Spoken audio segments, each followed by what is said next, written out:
नमस्कार किसान भाइयों, स्वागत है आप सभी का इंडियन एमपी ट्रैक्टर में। आप वीडियो में जो ट्रैक्टर देख रहे हैं वह महिंद्रा 585 एक्सी प्लस है और 2020 के मार्च का मॉडल है। और किसान भाई ने इसे लॉकडाउन से पहले खरीदा था, परंतु इस ट्रैक्टर में खरीदते समय कुछ टेक्निकल प्रॉब्लम आ गई, जिसकी वजह से किसान भाई का 80 से 90 हज़ार रुपये तक खर्च हो गया इस ट्रैक्टर के ऊपर। और चूंकि यह ट्रैक्टर 6 साल की वारंटी के साथ आता है, जिस कारण से कंपनी वालों ने इनकी मदद की और अब यह ट्रैक्टर ठीक ठाक चल रहा है। तो मैं आपको बताता हूं कि इस ट्रैक्टर में क्या प्रॉब्लम आ गई थी। किसान भाइयों, जब किसान ने यह ट्रैक्टर को खरीदा था तो इससे पहले किसान ने और कोई भी ट्रैक्टर को नहीं चलाया था और ट्रैक्टरों के बारे में कोई भी जानकारी किसान को नहीं थी। तो जब ट्रैक्टर किसान ने यह खरीदा और ट्रैक्टर को जब खेत में चलाया, या कहें कि ट्रैक्टर को जब किसान रमा कर रहा था, तो उस समय इस ट्रैक्टर की डीजल खपत 8 लीटर प्रति घंटे के हिसाब से चल रही थी। क्योंकि किसान भाई को ट्रैक्टर के बारे में कुछ जानकारी नहीं थी, तो जब किसान भाई अपने इस ट्रैक्टर की सर्विसिंग कराने के लिए गया तो वह कंपनी न जाकर किसी लोकल मैकेनिक के पास इस ट्रैक्टर की सर्विसिंग कराने के लिए चला गया।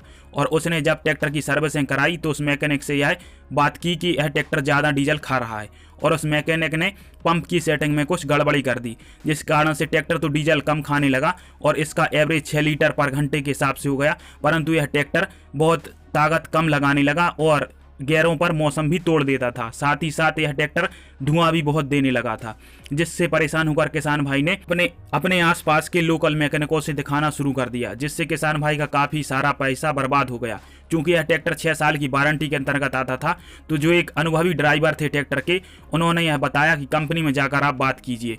तो किसान भाई जब कंपनी वालों ने इस ट्रैक्टर को सही किया तो उन्होंने यह बताया कि जो मैकेनिक था उसने इस ट्रैक्टर के पंप के साथ कुछ छेड़छाड़ कर दी थी, जिसके कारण से यह ट्रैक्टर डीजल तो कम खाने लगा, परंतु इसकी ताकत लगाने की क्षमता कम हो गई और यह ट्रैक्टर धुआं बहुत ज़्यादा देने लगा था।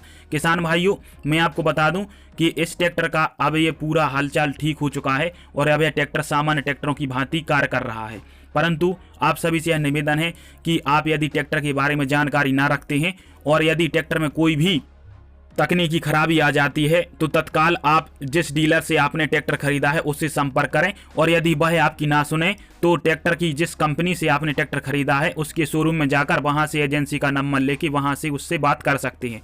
और आप किसी भी मैकेनिक जो कि हमारे यहाँ के लोकल एरिया के होते हैं उनसे ट्रैक्टर की सर्विसिंग कभी ना कराएं। हो सके तो जितना बन सके ट्रैक्टर की सर्विसिंग हमेशा कंपनी में ही होनी चाहिए जब तक कि ट्रैक्टर नया होता है। और लगभग ट्रैक्टर जब 100 से 200 घंटे चल जाता है तो इसे आप लोकल मैकेनिक से सर्विसिंग करा सकते हैं। परंतु इस किसान भाई की जैसे आप गलती ना कीजिएगा, क्योंकि इस किसान भाई को 70 से 80 हज़ार रुपये तक का नुकसान हो गया और ट्रैक्टर की थोड़ी सी छेड़छाड़ के कारण यह ट्रैक्टर का एवरेज पूरी तरीक़ा से गड़बड़ा गया है।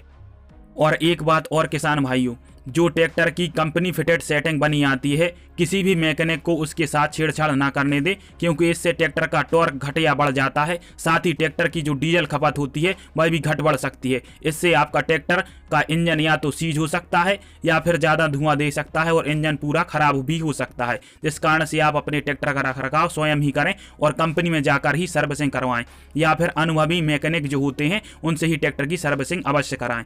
उम्मीद करता हूँ आप सभी को यह वीडियो पसंद आई होगी। यदि वीडियो पसंद आई हो तो लाइक करें, और किसान भाई जो ट्रैक्टर के बारे में जानकारी ना रखते हैं तो उनके लिए इस वीडियो को शेयर अवश्य भी कर दीजिए।